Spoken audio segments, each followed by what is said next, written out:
የምወጣው? ብትነግረኝ እኮ ቀሰቅስህ ነበር። ለምንድን ነው የምነግርሽ? አይንሽ አይም እንደ ዕውር ነሽ? ዕውር? ነገር ያልፈለኩትን ነገር ታናግሪያለሽ። እሺ በቃ ቁርስህን ብላ። ቁርስ? ምን ያደርግልኛል ቁርስ? ይኸውልሽ ቢገባሽ እንጀራሽን ያጣሽው። አቤል በቃ በቃ? አዎ በቃ። ልጅ እንውለድ ማለት ነው እንደዚህ የሚያደርገው? ከፈለክ በቃ ይቅር እንውለድ። እሺ እሺ። አቤል ቆይ ምንድነው የሆንከው? ምንም አልሆንኩም። አይ የሆነ ነገርማ ሆነሃል፣ ንገረኝ።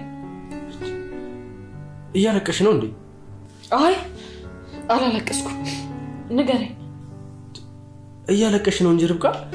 በጣም ይቅርታ፣ ስራው እኮ ስለሚያደክምና ትንሽ ቢዚ ስለሚያደርገኝ። ቆይ አቤል ምን አይነት ስራ ቢሆን ነው እንደዚህ ቢዚ የሚያደርግ? ሲያልቅ አሳይሻለሁ። በጣም ይቅርታ። እሺ እንሂድ። በቃ እሺ። አሁን ቁርስን ብላ ቢል በቃ። እንዲያውም አንቺ አጉርሽ። ሁለተኛ ግን እንደዚህ እንዳትናገረኝ። እንደናችሁልኝ ውድ የርብቃ ድራማ ቤተሰቦች እንኳን ወደ ቻናሌ በሰላም መጣችሁ። ርብቃ ድራማ ክፍል 45 እንግዲህ በክፍል 44 ላይ አሁን ላይ ርብቃና አቤል በፍቅር እንደ በፊቱ እየተያዩ አይደለም። አቤል አሁን ላይ ርብቃ ላይ መቀየር ጀምሯል። ምክንያቱ ምን እንደሆነ ባይታወቅም ማለት ነው። እና እንግዲህ በዚህ የተነሳ ሌሎች ችግሮችም እንደገና እየተፈጠሩ ይገኛሉ። ምክንያቱም ደግሞ እዩ መልሶ ወደ ህይወታቸው እየመጣ ነው። ደስተኛ እንዳይሆኑ እንግዲህ የተፈረደባቸው ይመስል እዩ እንዴት እንግዲህ 2 ዓመት ሆኖታል። እሱ ከእስር ቤት ካመለጠ ብዙ ነገር ካበላሸባቸው 2 ዓመት ሞልቶታል። ነገር ግን እስር ቤት ሲገባ ለ30 ዓመት ተፈርዶበት ነበረ። ታዲያ ለምን እስከ ዛሬ ዝም እንደተባለ እንግዲህ አይታወቅም። 2 ዓመት ሙሉ ውጭ ላይ ሆኖ አሁንም ለሌሎች ወንጀሎች ራሱን እያዘጋጀ ይገኛል ማለት ነው። እና አሁንም መልሶ ወደ እነሱ ህይወት ሊመጣ እያሰበ ነው፣ ወደ እነ አቤል ህይወት ማለት ነው። እንግዲህ ብዙ ነገር አድርጓቸዋል። በጣም ብዙ በህይወታቸው ዋጋ አስከፍሏቸዋል። ብዙ ነገር አሳጥቷቸው ምንም በቃ አሁን ላይ ጭራሽ ትዳራቸው አደጋ ላይ ነው ያለው። አቤል እየተቀየረ መጥቷል። እንደ ድሮ ትዳሩ ላይ ፍቅሩ ላይ ዋጋ እየከፈለ አይደለም። ለርብቃም ጊዜ እየሰጣት ብቻ አይደለም፣ በስርዓቱ እንኳን እያወራት አይደለም። እና ርብቃ ደግሞ ልጅ መውለድ አለብን እያለች በተደጋጋሚ እየጠየቀችው ነበረ። እሱ ግን በፍጹም ይሄን ነገር ማድረግ እንደማይችል ወይም ደግሞ ጊዜው ገና እንደሆነ ከቤተሰብ ንብረት ባለፈ የራሳችን የሆነ ነገር መያዝ አለብን እያለ ስታወራ እንኳ በስርዓቱ አለማውራት ማለት በጣም ከባድ ነው። እንግዲህ እንደዛ ዋጋ ከፍለው አብረው እዚህ ደርሰው ማለት ነው። እነሱ የሆነ ነገር በመካከላቸው ቢፈጠር ማን እንደሚደሰት ጥላታቸው እዩ ነው። እዩ አሁንም ለእነሱ አልተኛም፣ እንደ አዲስ ተነስተዋል። እንደውም እንደ አዲስ በቀል አቤል በዛ ሁሉ ንብረት ተንደላቆ እየኖረ እኔማ በረሃብ እና በጎዳና ላይ አልኖርም ብሎ እንደ አዲስ እየተዘጋጀ ይገኛል። እና እንግዲህ ቀጥታ ያደረገው ነገር ምንድነው? እጁ ላይ የነማሚቴ ልጅ ገብታለች። አሁን ላይ በእሷ ተጠቅሞ ሌሎች ድራማዎችን እንደ አዲስ ሊሰራ እየተዘጋጀ ይገኛል። የማሚቴ ባለቤት እንግዲህ ልጃቸውን ለመፈለግ ከሀገር ውጭ ወደ ሀገር ውስጥ ተመልሳለች የሚል ወሬ ስለሰሙ እሷን በመፈለግ ላይ ይገኛሉ። ነገር ግን መረጃው ሲደርሳቸው አንድ ነገር የተሳሳተ መረጃ ነው የደረሳቸው። እሱም ደግሞ እንግዲህ ልጅቷ የሄደችው ጀርመን ሆኖ እያለ ለእነሱ የደረሳቸው መረጃ ግን ልጅቷ የሄደችው አረብ ሀገር ነው የሚል የተሳሳተ መረጃ ነው። ምክንያቱም ደግሞ አባቷ መንገድ ላይ ይገናኛሉ። መንገድ ላይ ተጋጭተው ሲገናኙ እንደውም ስለዚህ ሀሳብ ሰው እየፈለገ እንደሆነና በቅርቡ ከውጭ እንደመጣች እንደሰሙ እና እሷን ልጃቸውን እየፈለጉ እንደሆነ አወራዋት። መንገድ ላይ ያገኘዋትን የተጋጯትን ልጅ ማለት ነው። እና ልጅቷ እንግዲህ ከእኔም እኮ በቅርቡ ቤተሰብ ፍለጋ ከውጭ እንደመጣች ስትነግራቸው ከየት ነው ብለው ጠየቋት። እሷ እንግዲህ ከአረብ ሀገር ነው የመጣሽው ሲሏት አይ እኔ እንኳ ከሌላ ሀገር ነው አለች። እና እነሱ የደረሳቸው መረጃ የተሳሳተ ነው። የተሳሳተ መረጃ እንጂ ልጅቷ መጀመሪያውንም አረብ ሀገር አልነበረም የሄደችው። እናም እንግዲህ አረብ ሀገር ነው የኛ ልጅ የሄደችው እና ግን በቅርቡ እንደተመለሰች እዚህ ሰፈርም ትኖራለች ተብሎ መረጃ ስለደረሰን ነው የሚል ወሬ አወራ። ስለዚህ እዚህ ጋር ነው ጥፋት የጠፋው። ልጅቷ የእዩ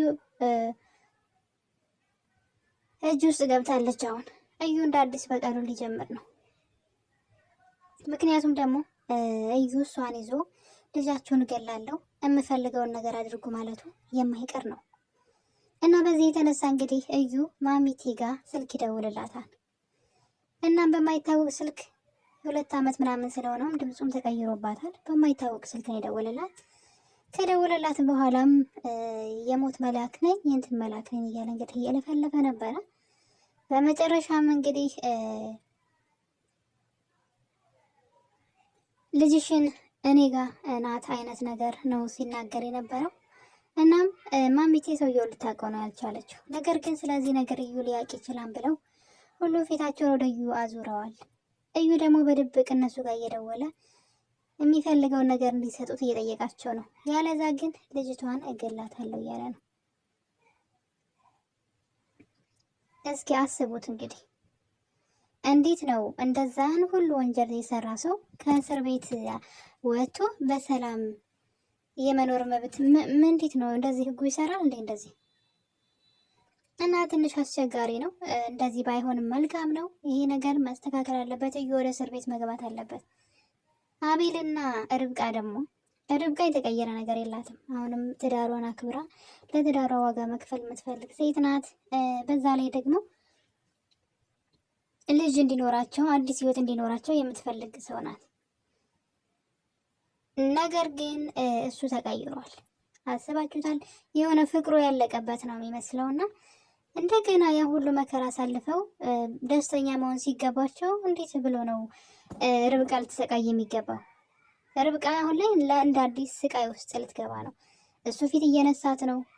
ከእሷ ጋር መሆን የሆነ ያስጠላው ነው የሚመስለው እና ይሄ አግባብ ነው ብዬ አይደለም። እንደውም የተፈተኑ ሰዎች ስለሆኑ አሁን ላይ ደስተኛ ሊሆኑ ይገባ ነበረ።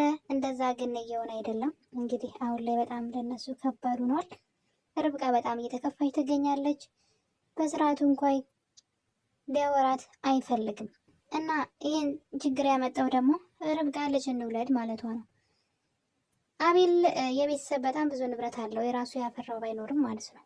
የቤተሰብ ደግሞ እሱ ብቻ ነው፣ የእሱ ንብረት ነው እና ምን አይነት ገንዘብ ቢፈልግ ነው? ተጨማሪ ገንዘብ ያስፈልገናል፣ በቤተሰብ ገንዘብ ብቻ መኖር አንችልም ብሎ ይሄ ምንድን ነው? አልጠግባይ ምንድን ነው? በልቶ ይተፋል ይባላል። እና እዩ ያለበት ሁኔታ አሁን ላይ እንደዚህ ሆኗል። ርብቃ በጣም ተከፍታለች። ጭራሽ ባህሪው ሁሉ ነው የተቀየረው። በነገራችን ላይ ባህሪ ሁሉ ምንድን ነው ያላት? ይህን ነገር እሷ ጠይቃው ነበረ። ልጅ እንውለድ የሚል ሀሳብ ስታነሳ ነበረ እሷን መጣላት የጀመረውና ከዛ ባህሪው ይቀየራል። አያወራትም፣ በስርዓቱ አያማክራትም። ሁሉንም ነገር በግሉ ነው የሚያደርገው። እና እንግዲህ ምን ተፈጠረ? ርብቃ ጠዋት ትቀሰቅሰውና ተነስ ቁርስ ብላ ትለዋለች እንደ ሚስት። እድለኝነት ነው እንደዚህ የምትል ሚስት እኮ የለችም አሁን ላይ። እና እሱ እንግዲህ እነሳና ስንት ሰዓት ነው ይላታል። ሰዓቱን ስትነግረው ነበረ። እንዴት እስካሁን አልቀሰቀሽኝም? እንዴት ሰዓት ሄዳን ብሎ እሷ ላይ ይጮህባታል። ወይ አልነገራት ምን ታደርግ? እና እንግዲህ ምንም ነገር አያማክራትም። በራሱ ነው ሁሉ ነገር የሚያደርገው። ነገር ግን ልክ ስራው ሲረፍድበት እሷ ላይ ነበር መጮህ የጀመረውና በዚህ የተነሳ እንግዲህ እኮ አላውቅም እንዴት ነው ብላ መልስ ሰጥተው ነበር። እና አንቺ ደንቆሮ ነሽ አታይም ሲላት ነበረ። ነው በጣም ነው የሚያስጠላው። አስቡት የምትወዷትን ሚስታችሁን እንደዚህ ቅስም የሚሰብር ያው ሴቶች እንደዚህ ምንድን ነው ማለት የሆነ ቶሎ ነው አይደል የሚከፉት የምንከፋው በሚል ይስተካከል። ሴቶች ቶሎ ነው የሚከፉት፣ ቶሎ ነው የሚመለሱትም፣ ቶሎ ነው ደግሞ የሚከፉትም እና ስለዚህ ቶሎ ልቧን ነው የሰበረው። ለጊዜው ከሱ ፊት ይቅርታ በቃ ምናምን ብሎ ሲያልፋት ሳቀች አይታችኋት ከሆነና ከሱ ከቤት ከወጣ በኋላ ግን ልቧ ላይ ነው የቀረው። በጣም ነው የተከፋችሁ፣ በጣም ማለት ነውና ለምትናገሩት ነገር መጠንቀቅ አለባችሁ ብዬ አስባለሁኝ። እና የኔ ውድ ቤተሰቦች እንግዲህ ርብቃ ድራማዎች በአዲስ ምዕራፍ ነው የመጡት። በነገራችን ላይ ምዕራፍ ማለት ይሄኛው ከ2 ዓመት በኋላ ብለው የመጡት ምዕራፍ እዩ እንደ አዲስ በቀል የሚጀምርበት ወንድሙ ላይ ነው። ይሄ ነገር ግን ቢቀር ጥሩ ነው። ወንድሙ ነው እዩ። ምን እስከ መቼ ነው ወንድምና ወንድም በቀል? ለማያገኘው ነገር የወንድሙን የሆነ ነገር ሁሉ አሳጣው። ቤቱን እሺ ያሳጣው ችግር የለም ተመለሰ። አያችሁ ቤቷን ቢያሳጣው እውነት ስላለ ተመለሰ። ልጁን ማስመለሰ አላስመለሰም። የማይመለሱ ነገሮች አሉና አንዳንዴ እያሰብን ብንሰራ ላለው እና የኔ ውድ ቤተሰቦች እንግዲህ ዛሬ ቪዲዮ እንደወደዳችሁት እዩ ከእስር ቤት አምልጦ ሌላ ጥፋት እንዲሰራ ሲፈቅዱለት ማለት ተራ ጥፋት አይደለም ያጠፋው። አስቡት እንግዲህ በፊት ያደረገው በጣም የሚያስጠላ ነገር መሆን የሌለበት የርብቃ ልጅ ገደለ። እሺ በሱ በቃ ዝም አለ። አሁን ደግሞ ድጋሚ የማይሰራ ስህተት ሰርቷል እንደራሴው። ለምን እንዳስፈለገ ከዚህ ምን እንደምንማር ራሱ ግራ እስኪገባን ማለት ነውና ለምን እንደው አላውቅም። ይሄ ድራማ መልሶ እንግዲህ ከክፍል 30 በኋላ ተበላሽቷል። በተለይ ደግሞ እዩ ከእስር ቤት ከወጣ በኋላ ድራማው ሀሳብ የጠፋበት ነው የሚመስለው። እንዴት ብሎ ነው ቆይ አሁን እኔ እኮ ግራ ገባኝ። እንዴት ብሎ ነው ሪች እንድትደፈር የተደረገው? ምን እንማር ከዚህ? ማለት ሪች ተደፈረች ማለት ለምን ምን እንበልሽ? አሁን እዚህ ጋር የምንማረው ነገር ምን ይዘን እንውጣ ከዚህ ላይ? የሪች መደፈር ምንድን ነው ማለት? እንትን የሆነ አደጋ ውስጥ እኮ ገብተን እየተፍጨረጨርን ከአደጋ ልንተርፍ ልንፈተን እንችላለን። ግን ለምን ማለት ምን እንማር ከዚህ? ይቺ ልጅ አሁን የርብቃ ጓደኛ ሪች ለምን ተደፈረች? ምንድን ነው የሚያስተምረው መደፈሯ? እና በጣም ነበር የሚያስጠላው። ሪች ልትደፈር አይገባም ነበር። ልትሰቃይ ትችላለች፣ እዛ ጋር ታግታለች ከማሚቴ ጋር። ግን ለምን ግን በዚህ መጠንና ትንሽ እንዴት እንደሆነ ብቻ አላውቅም። ርብቃ ድራማ በጣም ነበር የምንወደው። የብዙዎቻችን ህይወት የፍቅር ህይወት ይቃኛል ከዛ በፍቅር መፈተንንና እሱን ስለሚያሳየና በጣም እንወደው ነበረ እና ደራሲው እንግዲህ አበላሽቶታል ማለት ይቻላል። መደረግ የሌለበት መሆን የሌለበት ነገር እንግዲህ ሪች እንድትደፈር ተደርጓል። እዩ እስር ቤት መቀጣት እያለበት ለጥፋቱ ለመጥፎ ስራው በጣም ዋጋ መክፈል እያለበት ጭራሽ ሌላ ጥፋት። እሺ እዩ ታሰረም አልታሰረም ጎዳና ላይ ወጣም አልወጣም የርብቃ ልጅ ይመልሳል? የዚችኛዋን ክብሯን ሴትነቷን ይመልሳል? እንዴት ነው ነገሩ? እና አንዳንዴ የምትሰሩትን ነገር ብታውቁት ማለት ነው። እኔ በጣም ነው ያዘንኩት። እመቤቴ የምር እስኪመስለኝ ድረስ ቆቅ ነው የሚለውና እንደዚህ ማድረግ አልነበረባችሁም። የሪች መደፈር እና እንግዲህ የርብቃ ልጅ መሞት እዩ ምንድን ነው እስኪ አሁን ሁሉ ነገር አድርጎ ምን ሆነ? ምንም ጭራሽ አሁን ላይ ለሌላ ጥፋት ደግሞ እየተዘጋጀ ነው። እና እንግዲህ ደራሲው እንዴት እንዳሰባችሁት አናውቅም፣ ግን ድራማውን በጣም አበላሽታችሁታል። በጣም ቆንጆ ተወዳጅ የነበረ ድራማ ነበር እስከ ክፍል 30 ድረስ። ከዛ በኋላ ግን የሆነ የማናውቀው ከድራማው ጋር ራሱ ማየድ ነገር ነው እያየን ያለ ነውና እዩ እንደውም ለጥፋቱ ዋጋ መክፈል ነበረበት። እስር ቤት አይደለም፣ እስር ቤት ለሱ እንደውም የተመቻቸ ላይፍ ነው አይደለ? ዋጋ መክፈል ነበረበት ላደረገው ነገር በቁሙ ያለና ከዛ ተቃራኒ ነው እንግዲህ የሆነው። በጣም በሚያስጠላ ሁኔታ ሪች ተደፈራለች። እንግዲህ የርብቃ ልጅ ይሞታል። መፍትሄ የለም። አሁንም እዩ እየኖረ ነው። ጭራሽ ሌላ በቀል እያሰበ ነው። እና እንግዲህ በክፍል 32 ላይ ማሚቴና ሪቾ ታግተው ነበረ።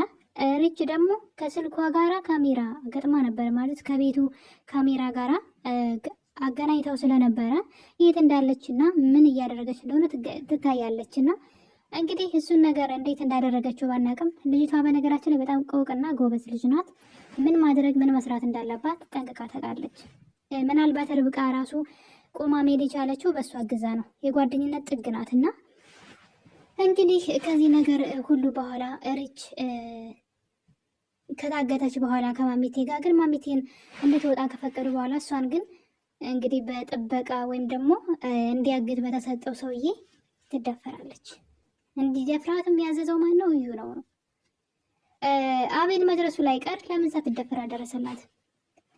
እና በጣም ነበረ የምር እስኪመስል ድረስ የከፋንና ብዙዎቻችን ተከፍተናል በዚህ ነገር። እና እንግዲህ ነገር በዚህ ከሆነ በኋላ እዩ አሁንም አልተቀጣም። በክፍል 43 ላይ ሌላ አዲስ ታሪክ ደግሞ ይዘው መጡ። ከ2 ዓመት በኋላ ከዓመታት በኋላ ብለው የርብቃና የአቤልን እየተገናኙበትን ቀን 2ኛ ዓመት ሲያከብሩ ያየን ነበረ። እዩ ጎዳና ላይ ወድቋል። ጎዳና ላይ ሆኖ ግን በሱስ ውስጥ ተጠምዶ በቀልን እያሰበ ነው። በፍጹም አቶ አቤልማ ያ ሁሉ ንብረት ተንደላቆ እየኖረበት እኔ እዚህ እንደዚህ በጎዳና እየተቆራመድኩ አልኖርም እዩ አስብ እያለ ነው። ያ ማለት ምንድን ነው እንግዲህ አቤልን ሊበቀል እንደ አዲስ ሊነሳ ነው ማለት ነው። እና ለምንድን ነው አቤል ብቻ እየተጎዳ የአቤል የሆነ ነገር ሁሉ እያጣ እሱ ግን ወንጀሉ እየተመቻችለት ወንጀል እየሰራ የሚኖረው? በጣም ከባድ ነው ቢታሰብበት። እዩ ያደረገው ነገር ራሱ በጣም ቀፋፊ ነው። እዚህ ቀደም አይደለም ሌላ ጥፋት ሊዘጋጅ ማለት ነው። እና በዛ ላይ ደግሞ ወንድም በወንድሙ ላይ ነው፣ በጣም በሚያሳዝን ሁኔታ። ሌላው ደግሞ እንግዲህ የማሚቴ እና ባለቤቷ ታርቀው ነበረ ማለት ወደ ትዳራቸውን መልሰው በአንድ ላይ ሆነዋል። ነገር ግን ልጃቸው አሁንም አልተገኘችም። እኔ ግራ የገባኝ መቲ ተቀይራለች መሰለኝ። መቲ በሌላ ሰው ተቀይራ ይሆን አላውቅም። ነገር ግን የማሚቴ ልጅ አሁን ላይ ወደ ሀገር ራሄል ትባላለች፣ ወደ ሀገር ገብታለች። ጀርመን ሀገር ነበር የምትኖረው እና ጫካ ውስጥ ሰው ሊደፍራት ሲል እንግዲህ እዩ ያድናታል። እናም ከእዩ ጋር አብራ ነው ያለችው። ይቺ ልጅ እንግዲህ የማሚቴ ልጅ ናት ማለት ነው ይመስለኛል። መቲ ወይ አይደለችም። መቲ ከድራማ ወጣ ይሆን ተቀይራ ይሆን በሌላ ሰው አላውቅም። መቲ ብትሆን ምናልባት እዩ እንዳያት ያውቃት ነበረ።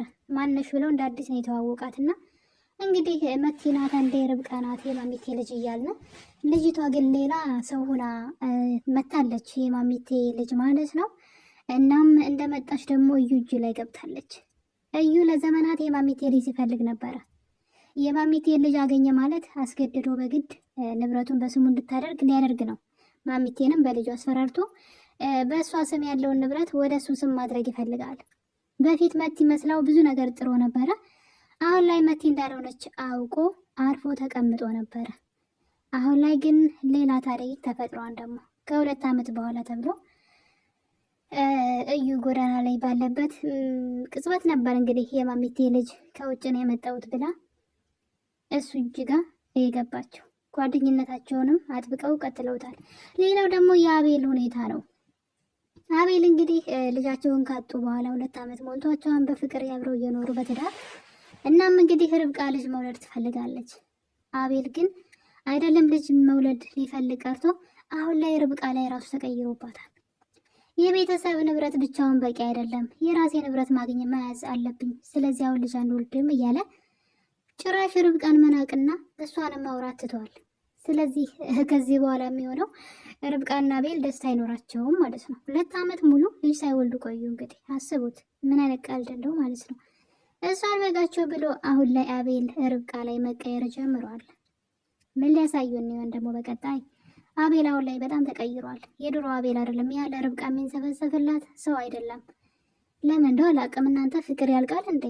ጊዜው እየሄደ ሲሄድ ፍቅር እያለቀ ነው እንደሚሄደው። እንደዛ እንዳይኑ ብሌን የሚያየትን የሚንሰፈሰፍላትን ልጅ አሁን ላይ አይን ፊላፈር እያላት ይገኛል። ስለዚህ ከዚህ በኋላ ደግሞ የርብቃ ስቃይ ሊቀጥል ነው ማለት ነው። በዛ ላይ ደግሞ እዩ አሁንም አይተኛላችሁ።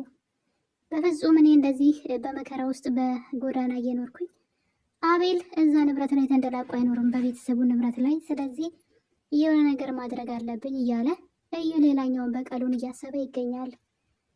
ስለዚህ ርብቃ ከዚህ በኋላ ከላይም ከታችም በእሳት ላይ ነው የምትሆነው። እዚህ ጋር ባሏ፣ እዛ ጋር እዩ ማለት ነው። እና ብቻ ብታስተካክሉ ጥሩ ነው። ድራማውን ትንሽ መስመሩን የለቀቀ ይመስለኛል። ርብቃ ደግሞ ከዚህ በላይ መቀጣትና መሰቃየት አለባት ብዬ አላስብም። እንደምታስተካክሉልን ተስፋ አለኝ። ርብቃ ድራማ ደራሲ ስለነበረን ቆይታ ሁላችሁንም አመሰግናለሁ ቤተሰቦች። ለቤቴ አዲስ ከሆናችሁ ሰብስክራይብ ማድረግን እንዳትረሱ። ሰብስክራይብ አድርጉኝ። ቪዲዮውን ደግሞ ስትጀምሩ ላይክ፣ ሀሳብ አስተያየት ካላችሁ ኮሜንት አስቀምጡልኝ። ስለነበረን ቆይታ አመሰግናለሁ። ሰናይ ጊዜ